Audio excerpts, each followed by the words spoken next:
po ako nalilimot.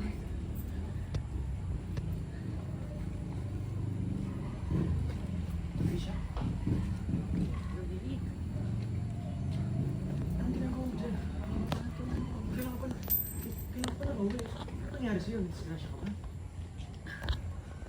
Ano nangyari sa'yo? Kanina na kakauwi ko lang. May pinalahis ako ng nanay ko eh.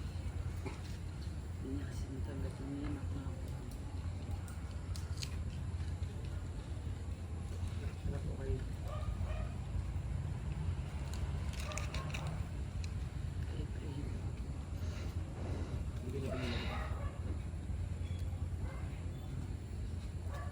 Nangyaya yung tao mo.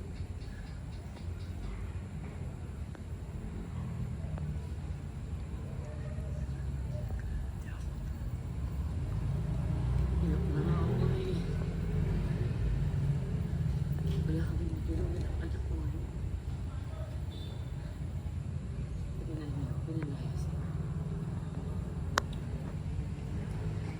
Lahat ng sweldo ko binigay ko sa nanay ko.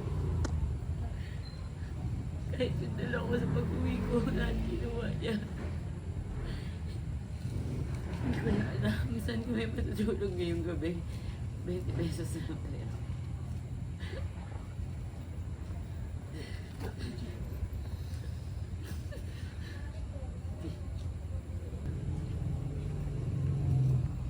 Ginawa lahat ng nanay ko.